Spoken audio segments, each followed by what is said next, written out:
I never thought I would see so much debt so quickly as we have seen in the last few months. So what we're really talking about is government debt, because no one expects governments to go bankrupt, although we all know that occasionally they do default. We've seen many cases of that, but certainly not the United States or the UK or Spain or France. No one expects any of those countries to default anytime soon. But the way I think about debt is I use the debt to GDP ratio, because debt is not automatically a problem. It may be a problem or it may not be a problem. It all depends on how much income or output you have to service the debt. So just to give a simple example, let's say you have a credit card and you have a $50,000 balance on your credit card. You owe the bank $50,000. Is that a problem? Well, if you make $20,000, it's a big problem. You're probably going to go bankrupt. But if you make $200,000, you could probably, write a check and pay it off. So the answer as to whether the debt is a problem or not can only be thought about in relation to your income. And so I use the debt to GDP ratio. I say, how much debt does a country have? How much debt is outstanding? And how big is their GDP? And when you use that ratio, if you're at, say, 30% or even 40%, that's a comfortable ratio. Yes, you have some debt, but you also have, say, a strong economy and your ability to service the debt by collecting taxes or other sources of revenue is very reasonable, and that debt level is sustainable. But when you get up to 60% happens to be the level under the Maastricht Treaty where the members of the European Union are not supposed to have debt in excess of 60% of their GDP. Now, many of them do. I'm not saying this is a hard and fast rule, but that's where Angela Merkel gets a little bit upset when you're above 60%. And Spain and France and some other, Italy certainly are above that threshold. But there's another threshold that's important, which is 90%. And 90% comes out of the research of Ken Rogoff and Carmen Reinhart. And what they've shown in developing markets, developed markets throughout the 20th century, recently in the distant past, no matter where they look, once a country gets above 90% debt to GDP, a couple things happen. Number one, debt is no longer productive. The idea of borrowing is I'll borrow $1. I'm going to do something with that money. Huh? Yeah, I'll borrow the $1, I'll spend the $1, but I'll get $1.20 of GDP because, I'll spend it on something, but then the recipient, he'll spend it, and then someone else will spend it. And by what's called velocity, or the turnover of money, you'll actually get more than you borrow. That's Keynesian economics, very simplified version of it.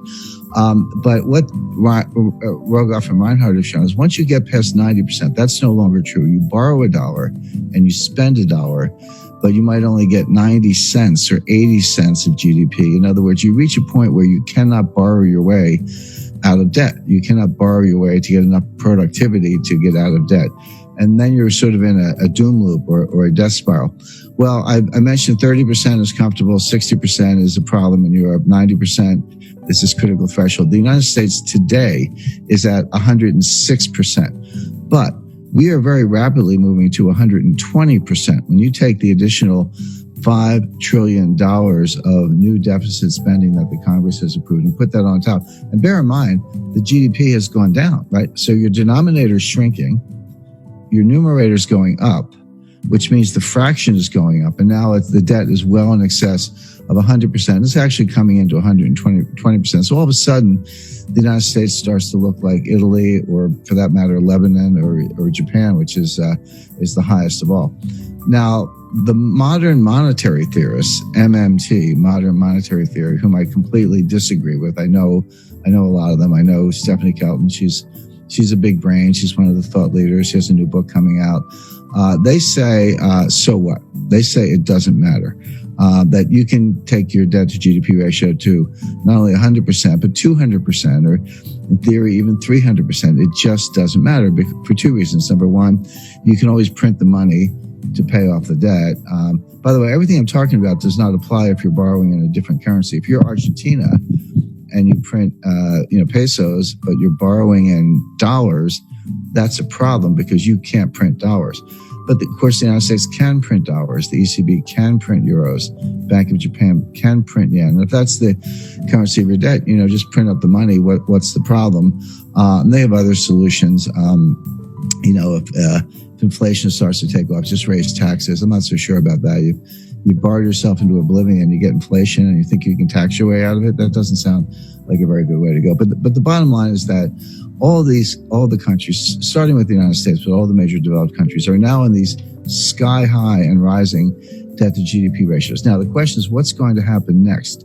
Interest rates are extremely low. The central banks have made them low. So the debt service is not that great. The debt is huge. But if you're only paying, a fraction of 1%, it's not as if you're incurring a lot of interest expense, which of course adds to the deficit. So that's the first thing. We don't have inflation. People who say that, the money printing that the central banks are doing to buy the debt, which they are, is inflationary. That's not true. That's a kind of gross misunderstanding. It comes out of Milton Friedman, et cetera. It's not true.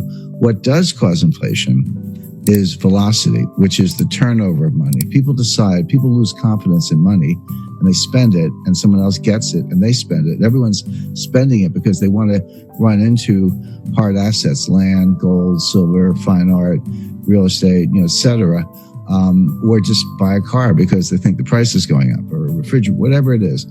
If you get that kind of velocity, inflation can happen very quickly. And we saw this in the late 1970s. So the real warning is not that any of these countries are going to default on their debt. They're not going to default on their debt because they can print the money.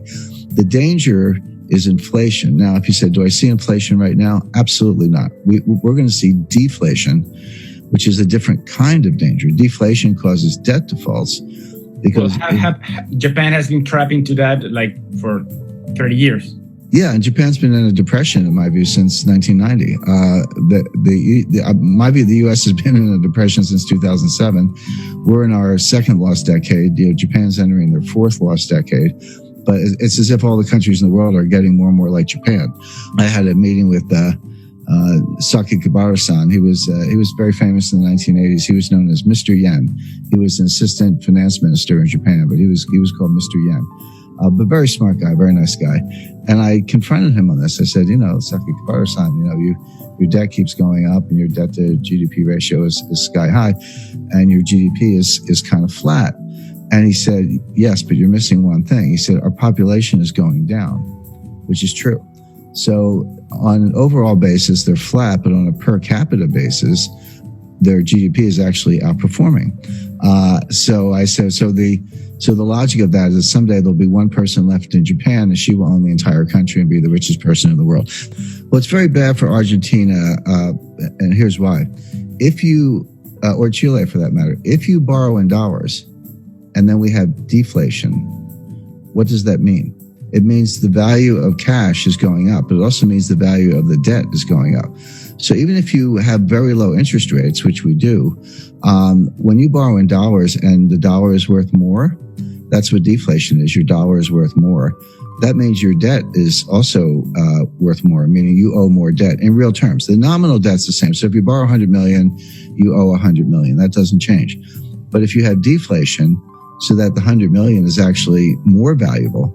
See, this hasn't happened since the 1930s. People don't understand. No one alive has really lived through a strong deflationary period. A lot of us have experience with inflation. We had it in the United States in the late 70s, and you're right, Argentina has had it on multiple occasions, and we can name other countries.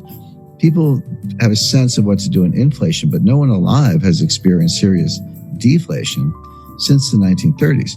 And if you did, you're 95 years old today. So people don't really understand it. But one of the things it does, it makes the real value of debt go up. So in real terms, you owe more money. So if you were in trouble to begin with and you borrowed money to get out of trouble, but the value of the debt goes up, now you owe more money. Now where do you stand? It may not show up in interest payments, but every dollar becomes more and more difficult to get. The dollar's worth more. So what it means is that you see a strong dollar. Now, your local currency could be weaker against the dollar. That's true. That could help exports. It could help tourism. So, there's no tourism right now. Well, you make a good point. There is no tourism today. I'm on a mountain, and you're in a home or studio or someplace. So, right, there's no tourism going on today. But assuming it comes back next year, if you have a really strong dollar, in theory, an American could, or European for that matter, could look at Argentina.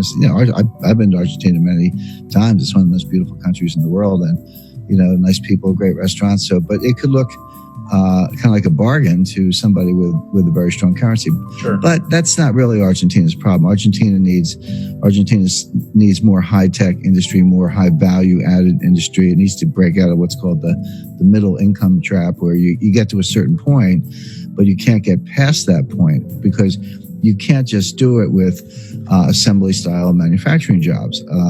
You need high-value-added jobs. You need technology is what you need.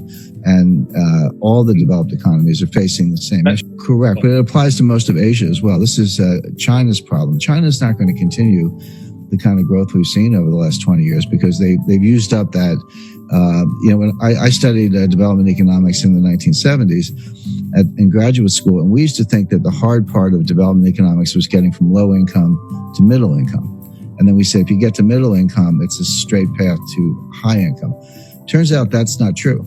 Getting from low income to middle income is actually pretty straightforward. You have to get rid of corruption and you need to ease up on regulation. But you can, if you have foreign direct investment and people come from the country to the cities and you do, kind of simple manufacturing, et cetera, you can get a really good export machine going and earn hard currency reserves. So that part's easy. The hard part is getting from middle income to high income, because it turns out you can't just do more of the same. You actually need more high value added. You need technology today, and that's what I would advise every country to be working on, including Argentina, where the Argentina has a very very highly educated workforce. I mean, Argentina would be a good case to why don't we make iPhones in Argentina instead of China, and we're going to bust up. The United States is going to bust up the supply chain to China. We're going to shut over time. Won't happen overnight, but we're going to pull those factories out or shut them down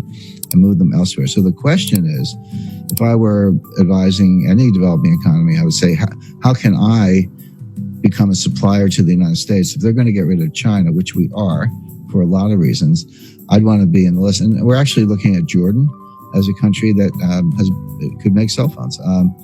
India is a big case because they have cheap labor. Argentina, I think, is a better candidate because